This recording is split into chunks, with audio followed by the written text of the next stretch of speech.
hello, and welcome to Basic Folk, where we have honest conversations with folk musicians. Here I am Cindy Howes. I host this podcast, and I very much appreciate you checking out today's episode, which is with the great John Hiatt. John Hiatt's latest is a collaboration with bluegrass musician Jerry Douglas, with Jerry as producer and his band as backup for Hiatt. John's digging into some serious past memories for these songs, which include a song about his older brother Michael. Michael died by suicide when John was only 9, and it's only until now where he's chosen to write about the experience in his music in the song Light of the Burning Sun. Jerry knew that the material was very serious and approached it very lovingly with John and the band. On the pod, John expands on his grief and giving himself the time and space to mourn. We also talk about the importance of radio in John's young life. He would listen to WLAC radio from Nashville as a kid around 11 years old. There was a show on Sunday night where they'd have a gospel show and they'd go into a different black church every week and just broadcast the service. John has said, "Those gospel shows used to scare the shit out of me." That opened his world to a completely different way to relate to music in terms of faith. John picked up the guitar at 11 as well to cope with the trauma involved in being an overweight child. This was especially hard because he was a bigger kid at a time when it was rare for a child to be heavier. He discusses how music and surprisingly how drugs and alcohol helped him overcome his weight issue, which then of course the drugs and alcohol led to new problems in his adult years, requiring him to overcome that addiction and live a sober life. John talks about his kids, which includes the musician Lilly Hiatt, the coolest.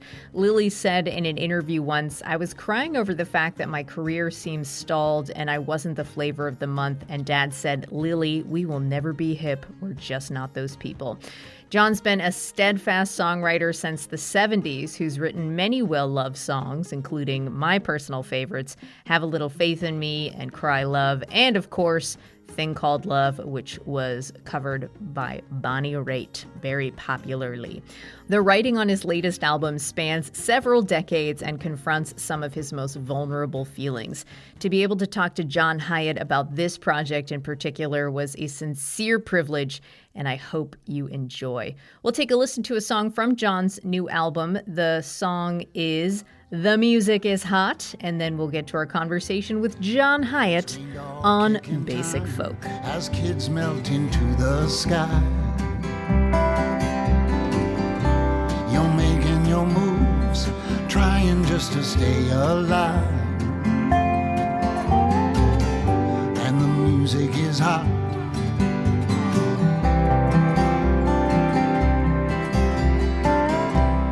WSM on your transistor radio, a song about trains, you can hear the whistle blow. Waylon walks the line, Merle's mama tries to tell him so. And the music is hot. You got a story about 20 miles long. You got a tune like a #1 song. Well, thanks so much for talking to me, John. This is so exciting to have you on the podcast, so thanks again. Thanks for having me. I've read that you're a pretty private person. You don't like talking about certain details, so I've tried to keep that in mind. Oh, my life's an open book, Cindy. Okay. Ask me anything. All right, great. And I am going to ask you about your feelings, so hope you're ready. I'm sorry, I can't go there. Okay. It's too scary. I know. I agree. But I'm hoping that we'll all learn a thing or two by the end of this. So on the new record, Leftover Feelings, the song The Music is Hot has a woman in the South listening to radio back in the day. And I want to hear about the influence and impact of listening to the radio for you, especially growing up in a family of 7 children. It sounded like the radio was a real solace for you. So how, and I'm wondering how the connection to radio has changed over the course of your life as a young kid who just loved the radio, and then as somebody whose music was then played on the radio. What a terrific question. Radio that's how we heard music folks from my era, and I grew up listening to just the local, I guess now you'd call it the top 40 station, but in those days, top 40 would be, you'd hear Otis Redding, and then you'd hear the Rolling Stones, and then you'd hear, the McCoys, Hang On Sloopy, and then maybe one of the more bluesy kind of rhythm and blues guys, and it was all mixed up. So it was kind of the golden era in a way. And for a kid from the Midwest, I mean, to hear Marvin Gaye and Tammy Terrell singing "Ain't No Mountain High Enough," or it just was, it's like they were speaking to my heart. Mm. So yeah, it had a tremendous impact on me, and I was trying to kind of mirror that, writing that song. The music is hot, setting this woman, a single mother, raising kids, just trying to get by, and her inspiration being the great WSM radio station, which is the heavyweight country music station of the South. Mm-hmm. Yeah. And how about as you grew older, your relationship to radio, how might that have changed as you became someone who's trying to get your music on the radio? Well, even when I started writing songs when I was 11, I was trying to emulate what I was hearing. I'll never forget, for example, I think I was 65, I would have been 13 or 13, hearing Like a Rolling Stone on the radio for the first time. And I was sitting in the car. My mother had parked the car and ran into a drugstore to pick up a prescription. And I was so profoundly affected by hearing the song that my thought was that when she came back out, she wouldn't recognize me. So that's how transformed I felt by that song. But anyway, and then later I'll jump up a few years when I was my first record on Epic Records, which came out in 1974. So what was I, 22? By that time we had album rock, and they would play whole albums on the local FM station. And there was one here in Nashville. I'd moved to Nashville when I was 18, and they were going to play my whole record. They had a program that featured local artists. And so I ran out and jumped into my Volkswagen van and turned the radio on and listened to it was the first time I'd ever heard myself on the radio. Oh, that's exciting. It was very exciting. It was profound. One more question about the radio. I read that you used to listen to WLAC from Nashville when you were in Indianapolis. You were around 11, and there was a show on Sunday night where they would basically broadcast a gospel service from a different black church every week. And you had this amazing quote about it. You said, "Those gospel shows used to scare the shit out of me." Indeed. Yeah. I mean, I was singing in our choir at church, in the boys' choir, but we were singing a Catholic Mass. It was still in Latin. So these people are carrying on and telling you what it was all about.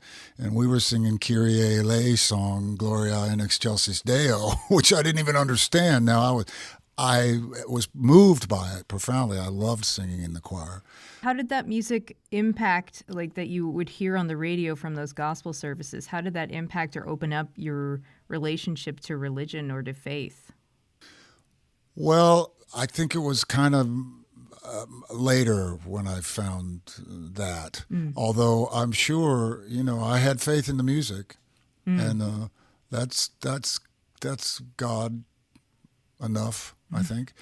So yeah, I had faith in this power greater than myself, music, and its ability to move people. And I remember listening to the show that I listened to on Sunday night was Hossman Allen, who was actually a white guy, and he was always the various churches that would have him for the first time, they were always surprised to find out that he was a white guy because he sounded like a black guy. And I got to meet him actually later in my life. Wonderful man. But yeah, he had a huge influence on me. So you are from Indianapolis and grew up kind of being obsessed with racing in the Indy 500.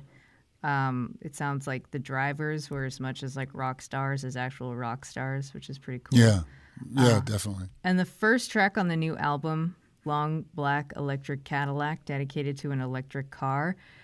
So I want to know, like Neil Young loves those like real big honkers that are gas guzzlers. So he's been known to talk about trying to make those cars more green. But He's made one. He made one. He took a Lincoln and electrified it. He calls it the Link Volt. oh my God, Yeah. sounds great. So it is doable, America. We can make a long black electric Cadillac. Yeah. Yeah. That song is great. And how has your Thank you. love for cars evolved over the years? And like, where's your malleability landed when it comes to like new environmentally friendly cars? Well, assuming the math works, in other words, the power it takes to charge these things, if we can do that in green way, I'm all for it. I love the idea of electric cars, and I'm hoping that it's something that's going to work out for the world. I think it's, as I say, I don't know the particulars of what it takes to charge these things, what kind of power it takes to do that, where do you get that power from, so on and so forth. So there's things I'm not that sophisticated, but I have ridden in one, and they're amazing. It's seamless acceleration. There's no gear shifting. It just goes. And you have the same amount of torque at 90 miles an hour as you did at 10. It's just incredible. Wow. I'm all for it. Long black electric Cadillac. I'll be at the dealership tomorrow as soon as they make it. Also, like a great opening for a John Hiatt and Jerry Douglas collaboration where it just starts off with his insane dobro playing. Like Jerry Douglas's dobro playing to me sounds like a unicorn riding on a rainbow. That's great. I'm going to tell him that. You should. That's perfect. Yeah, he takes its places. That's for sure. How did it feel to like? I know you love working with like musicians who use fretless instruments like Jerry and Rodney Crowell, but how did it feel? Like, how does it feel to like experience that kind of like out of this world sound alongside your songs? Levitating. Yeah. It was like walking on clouds, We had so much fun making the record. We did it in 4 days. And, the arrangements were off the floor. It was all live. There were just a couple of overdubs after the fact. I remember, Christian Stedelmeyer and Daniel, the bass player, did a little string quartet on the song Buddy Boy. That was an overdub, but the performances were all of a piece and recorded live in the RCA Studio B. You actually have like a knack for banging out albums in a very short amount of time. Like you said, this record recorded in 4 days. And it's interesting to think about your time at Tree Music Publishing Company in Nashville when you were 18 years old writing songs, which you wrote and recorded 250 of them. And how did that like early experience of recording all those songs so quickly affect the way you work in a studio? I think it was a wonderful experience. They had a little tiny, it was a 4-track studio. And a young guy named Eddie, I can't think of his last name, ran it, engineered it. And I'd be in there as much time as I could get. I'd be in there. And it was basically just a vocal booth and then a little tiny room where you could set up a little 2-piece drum kit, maybe. But I'd be stuck in that vocal booth just making guitar vocal demos as quick as I could write them. And I think it gave me the opportunity to be at ease, in a recording setting, and also to get used to hearing myself sing, because it's an awful thing to hear yourself sing when you first do it. Rodney Crowell came by the studio the other day when we were doing some filming, and he walked up to me and he said, "Have you gotten over hating your own singing voice yet?" And I said, "Well, I've made my peace with it. Let's put it that way." Yeah. So yeah, he I thought that was funny because it is odd, to hear yourself.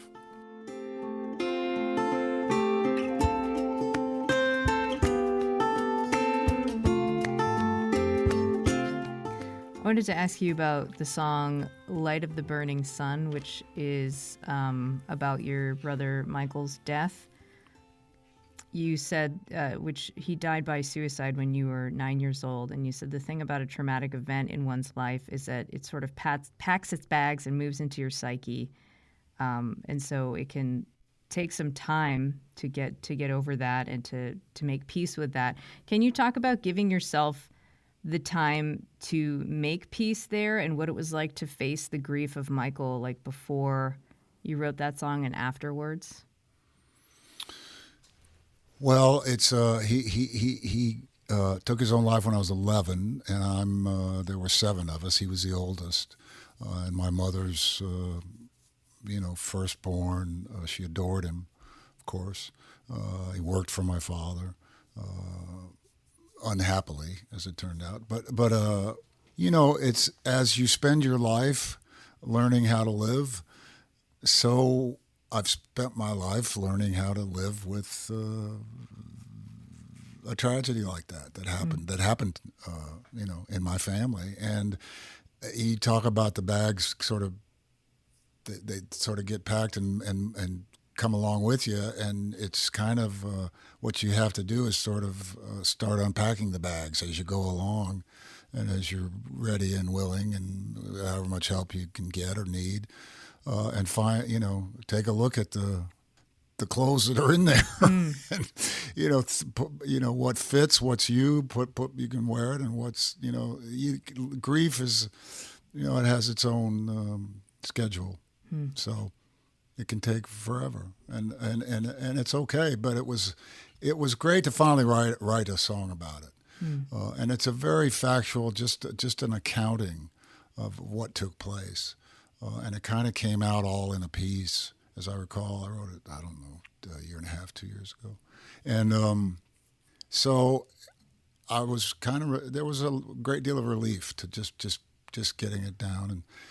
And also, I like the idea that I can connect now, possibly because of the song, with other people who've had this experience. And so, it's another way of connecting with humanity. So you got to deal with the grief and the hard stuff as well as the joy and the happiness.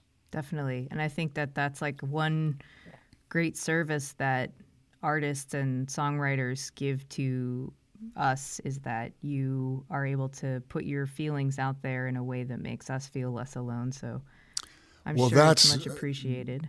I think most of us feel that that's the special link that we are so grateful to. Because I'm like a lot of typical singer-songwriter. Connecting with people is not my long suit in terms of I'm not particularly outgoing or anything. I'm kind of a shy guy, so it's kind of like who was the character that imagined doing all these great things back in the 50s? I can't remember his name, but it's a lot of my world is imaginary, and to be able to, so this writing songs allows me to connect with the big we.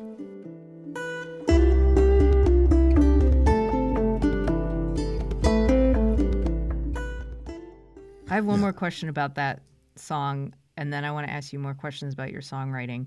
So right. Jerry approached that song very lovingly with you and his band, and you and Jerry have known each other in a professional capacity, and this is the first time you're working together. But I imagine that there were times like this where your relationship grew like exponentially.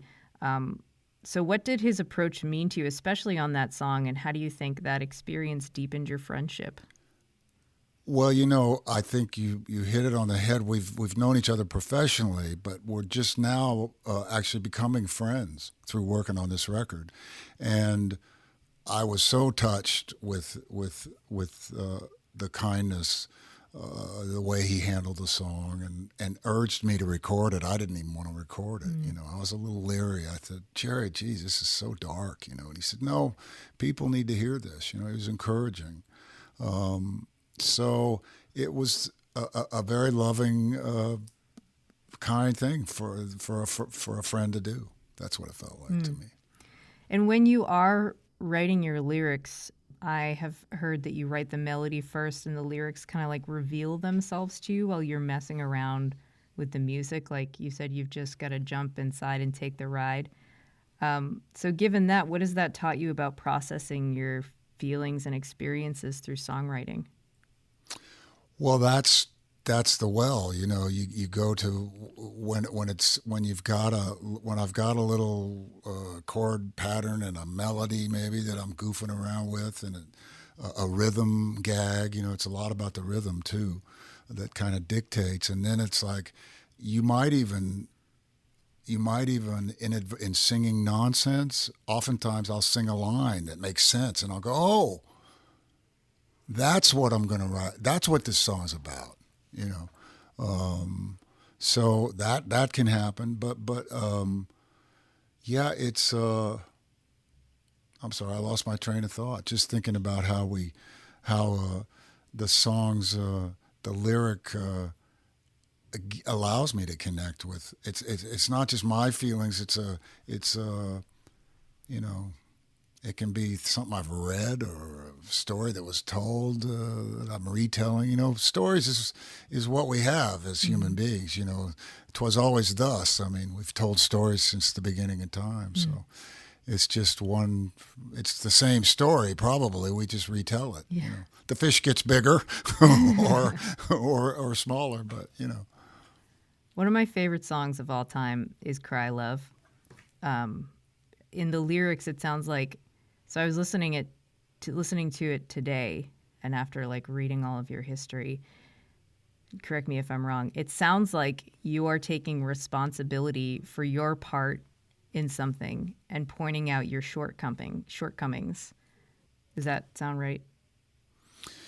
Sure. Yeah. Yeah. I mean, it's the character is a woman who's been hurt, you know, and I've hurt people in my life for sure. Didn't want to. Right. So facing that kind of realization, I think, takes a lot of humbleness and humility and just facing shame, you know, like what was the process like of understanding your faults in situations, and what was it like to express that so publicly in songs? Well, for me, the only way I've ever been able to make peace with all that stuff is by writing a song about it. You know, it's like my version of journaling, I guess, if you will. You know, I know that helps a lot of people just to write stuff down. You know, to put pen to paper, or in my case, fingers to my iPad nowadays because I can't read my own writing. But yeah, it's how I kind of it's how I figure out the emotional landscape of a given period of my life or events or what other people I know are going through, or, you know, yeah. I just love that. I mean, I just love it when people are. I'm reading Brandi Carlile's book right now, which I'd recommend, and I'm reading the beginning of it, and I'm like, she sounds really difficult, really tough, but I'm also thinking that, like, I really like that in songs when people are like, hey, I messed up and I was a jerk and I admit it. And, and you know, as the book is going on, I'm like liking her even more and more and more. But I love it when somebody can do that in like a 3-minute song. You know, I've been married to my wife for 35 years as of June 6th this weekend. Oh, congrats. And if we can't admit, if you can't cop to your stuff, a marriage isn't going to last very long. So I've learned. I've got a good teacher. Okay, so here is where we learned that we lived parallel lives for a little while. So you were an overweight child, as was I. Yes. An overweight Catholic child, as was I. Uh-oh. Yep. So I really relate to that experience. And you learned to play guitar when you were 11 because you were you said you call yourself a fat kid. I did, which is not, I know it's not very sensitive. It's like... That's what I felt like. Totally. Yeah. It's sort of like trying to make a joke out of it so you don't really have to talk about it. But that's exactly it. Yeah. You wanted to have friends, you wanted to be loved, and that was the thing that you reached for. So I was actually talking to my friend and trainer who says they were saying that children who experience the trauma of being overweight tend to be healthier adults, which I also totally relate to. But I'm wondering, like, how does that experience of, like, being an overweight child follow you around, and how does that resonate with you? Like, how does health resonate with you these days? That's a lot. I was overweight. I weighed, by the time I was 15, I weighed 320 pounds. And food was just the way I consoled myself and stopped all the crazy stuff that was happening around me from happening. I literally was trying to get big enough so that nobody could come in and hurt me anymore. So that was what was going on. And thank goodness I found music when I was 11. Also, thank goodness I found alcohol when I was 11. And the combination really, really saved my life. I mean, I'm grateful for both of them. I'm happy that I don't have to drink and take drugs anymore. But that period it was important because it fueled. It was a way for me to get out of that situation, and I could drink and feel better about myself. So and the music, of course, was very soothing. Later, of course, alcohol turned on me. I got sober when I was 32, so it took a minute, but yeah, I think you build. I think it's formerly overweight people. I think it builds empathy in a person. You know, I understand. And when I was overweight, we're talking the early 60s, it was a little more unusual to be overweight in America back then. It's not quite as unusual today. Growing up in the 80s, it was hard to find like clothing and stuff that... Oh, gosh, yeah. I mean, you know, I went to Catholic school, and we didn't have the boys didn't have uniforms, but they all dressed the same. And of course, I couldn't buy the same clothes that they were buying, and people couldn't for other reasons. They couldn't afford them, and so on and so forth. But I was at the big and tall shop and all that stuff, exactly where I didn't want to be. Right. You know? Right. But there I was. So, but you learn. You know, I think you learn, it's a life lesson, you know. And as far as, you know, I've had body image issues my whole life. It's just, but in the last couple of years, I've gotten pretty easy going about it all, you know, and I've maintained my weight essentially for the last 25 years. So, it's no small feat. No. And you have to work at it every day. You know, I have to have I'm good. I'm not good when I'm bored or left to my own devices. I have to have a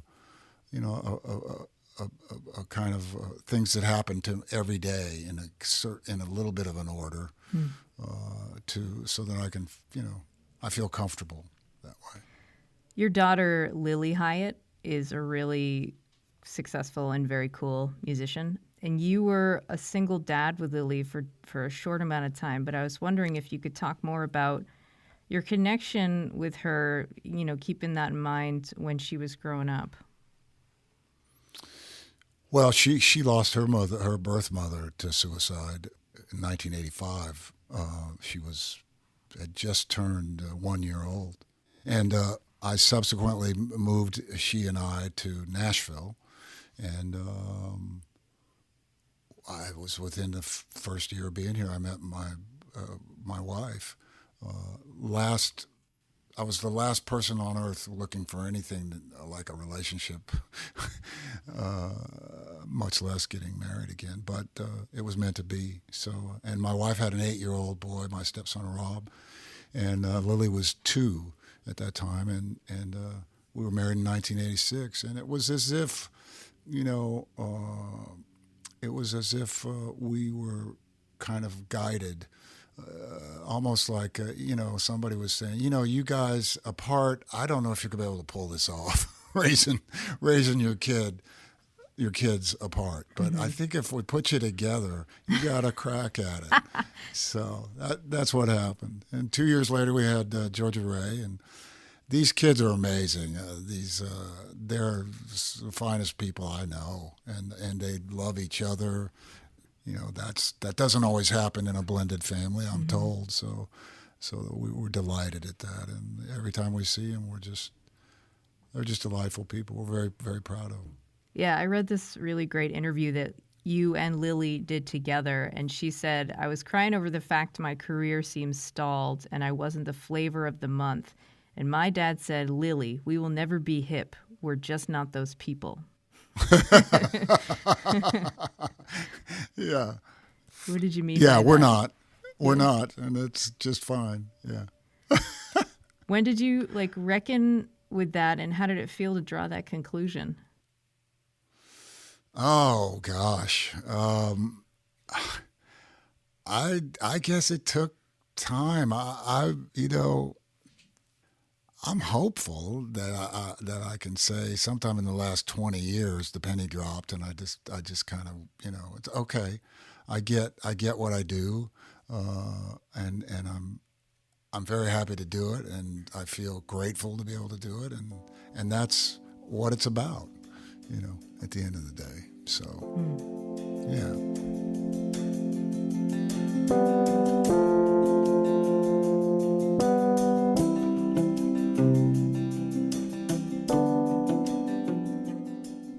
We were talking about empathy a little bit earlier, and I really wanted to ask you this question about being a man in the music industry who's made some very masculine sounding music over the years, but you've also made some more sensitive sounding music. And if one zooms into your songs, there's a softness there, even in the rough songs. And you've written from the perspective of women and have had women transform your songs to a female point of view, like Bonnie Raitt, most notably, Thing Called Love. So how has this experience of expressing sensitivity impacted your maleness and your ability to empathize with non-males? Well, I was the last boy at home with 3 sisters and my mother. And at the time I hated it. But now, and for many years, I'm forever grateful. I learned so much about the female perspective and my own feminine qualities, if you will. I think we have both, And so yeah, I had to. What I didn't have was my father died when I was 13, so I really had no guide for how to become a man. So that took me a long time because I didn't have, I refer to this often, simple things like I used to watch the little boys at the sporting events, and they'd be in the restrooms in between, the action with their dad, and the dad would be showing them how to use a urinal, And I would look at that and go, nobody ever taught me that. Just basic, functional maleness. I didn't have a guide, and my father died when I was 13, which is when boys need a father the most. You've hit puberty, you don't have a clue, raging hormones, you're crazy as a bed bug, and you just need somebody to help you, navigate. And Pop wasn't there, but I had sisters, and they loved me. And, the summer I spent in my bedroom listening to Sad-Eyed Lady of the Lowlands, and didn't come out. They put up with that, and they humored me, and they were warm at the times I did come out for a meal or whatever. Yeah. They didn't act like, what are you, crazy? So just things like that. So I developed a great deal of respect for the female points of view, and empathy, and also just the give and take of male-female relationships. But as I say, it took me a long time to grow up in terms of becoming a man, and I'm not even sure I know what that is, but I'm still growing. Yeah. But yeah, it's good. Your music has ridden the scope of many genres over your career, with a few albums, notably Crossing Muddy Waters, and now with Leftover Feelings, a few albums being steeped in folk and bluegrass influence. How have you found that particular sound of bluegrass and folk helpful in expression of the song's meanings? I love that setting. I love fiddles, and Christian Settlemeyer, who played on this record, is just so amazing. He can, of course, he's steeped in the bluegrass tradition, but he can play anything, just unbelievable. And Daniel Kimbrough, the upright bass player, same thing. He can bow his double bass like a symphony guy, I mean, and yet he'll boom, boom, boom with the best of them on any bluegrass tune you want to call out. So, and Jerry, of course, just unbelievable, virtuoso. But they all have soul. They all know how to play songs. But yeah, I remember hearing Tut Taylor when I came here in 1970. He was kind of the king dobro player in Nashville at that time. I guess after Josh Graves, and I remember hearing him at the Old Time Pick and Parlor and just being amazed at the sound of that instrument and how it speaks and sings, and just wonderful. The new album has no drums. That is correct. That is correct. The drummer blew up. Up. I hear Jerry wanted the drummer. Jerry wanted the drummer, and I said, why don't we do it without the drums? I don't know why. I just felt like, I'd made that record you mentioned, Crossing Muddy Waters, which was bluegrass-ish, had the similar kind of flavor, acoustic instruments, and no drums on that, although we mic'd Davey Farragher, the bass player's foot. He stomped. So we had that. But I just felt like we could really get something and make the rhythm ourselves, But these guys are so, I mean, I'm a rhythm guitar player, and I fancy myself, I can, as they used to say back in the day, scrum a cushion. What? I can scrum a cushion. Scrum a cushion. Yeah, that's a good rhythm jag on a record, R&B record from the '60s. If you started noodling, the producer would come on and go, just scrum a cushion. Oh my God! All right, I'm going to use that in real life. Yeah, scrum a cushion. Yeah, don't be all up in the Welsh corgi, up standing on the hind legs. just scrum a cushion. So, how did it feel to establish the beat without the drums? Sounds like it was wonderful. Pretty good, yeah. Yeah, I mean, all of us are, all stringed instrument players are frustrated drummers probably anyway, And I know I started out beating on pots and pans before I picked up the guitar, drove my mother crazy, It's funny to think that you were a loner back in the 70s when you first got to Nashville. But since then, you've tended to thrive on collaborations with Jerry on this record, working with Rodney Crowell and Nick Lowe. How have you noticed these types of collaborations changing you, and how has it impacted your relationship to performing? Well, every record is a new adventure, and getting together a group of players is, the next big exciting moment to me anyway, a singer-songwriter. the thought of, ooh, what would this group of musicians make of these songs, you know? And so then to take that out and play it is sort of like, you know, the cherry on top of the whole deal. This is why we do it, you know, so we can go out and perform, play the songs, make the connection, you know. You have to be like so confident in your songwriting abilities to like throw it at all sorts of different collaborators.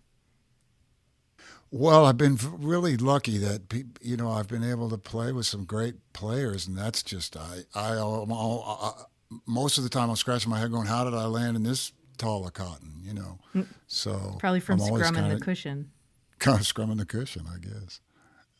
The song Little Goodnight is the oldest song on the record about your youngest baby, who is now 33 years old. 33. Georgia Yep, Ray.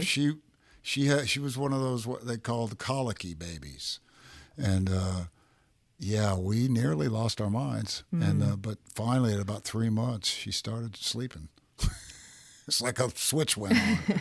Or off, as the case may be. So what was it like to revisit that song about parenting such a young baby? It was wonderful. You know, I'd made a demo of it that many years ago, but I never put it on a record. And I sent it to Jerry as a group of songs to consider, and he said, we got to record that. So he said, every parent's been through that, for goodness sake. Yeah, it sounds with like at least one child. It sounds like Jerry, like you gave him, how many songs did you give him to check out? I think about 15, 14. Were you surprised at the songs he selected? Well, Light of the Burning Sun surprised me. Yeah. And also, you recorded at RCA Studio B, which if people are unfamiliar, it's this ultra-historic space. Elvis Presley recorded hundreds of songs here. There are tours that go through the studio, but luckily you guys didn't have to deal with that because of the pandemic. Well, I guess not luckily because of the pandemic, but anyways. But it was our good fortune. Yes. Yeah. Yes. And you said it's just like this big old warm smile that wraps around you. You can just hear all that music coming out of the walls. So what was the role Indeed. of Studio B in the album, and how did the space help shape the record? Well, it has its own sound, you know, and if you hit it right, if you set the mics up right, it's like having it's like a sixth musician, you know, playing along with you. And that's the way recording studios were built back in those days. They weren't meant to be acoustically neutral rooms that added no color. They were meant to add color. The idea was to, if you set the mics up right and dealt with the eccentricities of the room, acoustically speaking, that you'd wind up with something larger than the sum of the parts. Mm-hmm. You know, it would come out a little bigger, a little better. And this was before all the digital stuff that you can do in a computer now, which is all amazing. But this is the old way, where you let the room give what it has to give. Nice. Okay, you have had songs and references to dogs in your music. What has the companionship of a dog meant to you, and can you talk about your favorite dog? Oh, I don't play favorites with dogs, much like I don't play favorites with my kids. I've loved them all, and they've all brought different, you know, stuff to the table. So we've had dogs. I mean, I've had dogs. I had dogs when I was a kid. I grew up with a couple of Weimaraners, and then in my marriage to my wife, we lived on a farm for 25 years, so we'd have 4 or 5 dogs at a time. We've had Great Danes. We've had rescues of all stripe and color and look and shape and size. We've had Jack Russell Terriers. We've had pitties. We've had all kind of dogs. All dogs go to heaven. We currently have he's a cross, a West Highland Terrier and a Maltese. He's all of 11 pounds, and we named him Spanky. And he was a rescue from a breeding operation that went south. He spent his first 16 months in a cage. So he's been traumatized, and we told him, well, you fit right in to this family, so come on. And he's just the sweetest little dog. My wife and I look at each other and go, If you'd have told us at any time in our married lives that we'd wind up with a wee white dog, we'd have laughed. Yeah. But that's what we have, and he's a sweetheart. Yeah. All right, John, can we do one more thing before we let you go? Yes. Okay, this is called the lightning round. Yeah. Here we go. What was the first song you learned on the guitar? It's a song I wrote. As soon as I had 2 chords, I wrote a song. It's called Beth Ann. Oh. And it was about a 6th, we were in 5th grade. She was in 6th. She had developed a little more than the other gals, so we were all paying attention to her. And it went, Beth Ann, ooh, she's a woman. That was Wow. my first song. Yeah. Yeah. How do you take your coffee? A little cream and a little monk fruit sweetener. Who's your first celebrity crush? Oh, wow. Gidget. Who's the nicest musician you've ever met? Well, Nick Lowe's a sweetie. He is so nice. I met him one time. He was Yeah, great. yeah. Good choice. What was your first concert?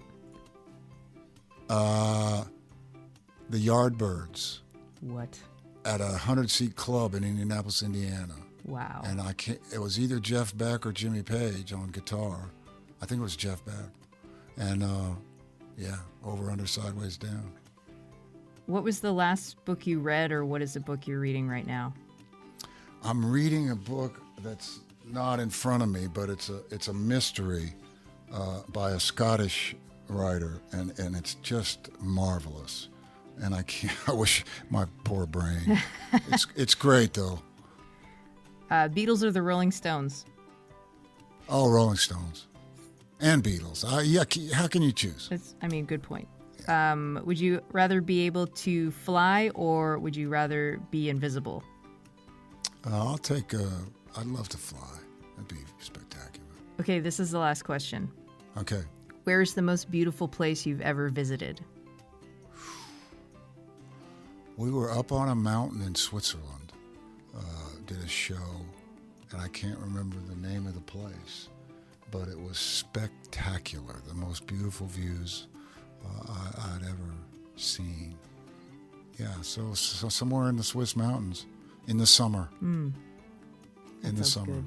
Yeah, it was beautiful. Well, John, thank you so much for taking the time and answering all my questions about My your feelings. pleasure.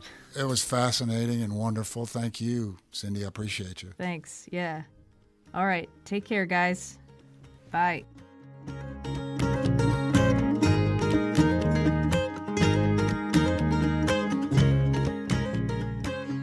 Basic Folk this week was produced by the one, the only, Sarah Siplak. Our music is composed by Alex Stanton of Townspeople. Basic Folk is on the American Songwriter Podcast Network. I am your host, Cindy Howes. If you enjoyed this podcast, please tell a friend, share it with them, and they can get it wherever you found this podcast or at basicfolk.com. And we'll talk to you next time. Okay, bye.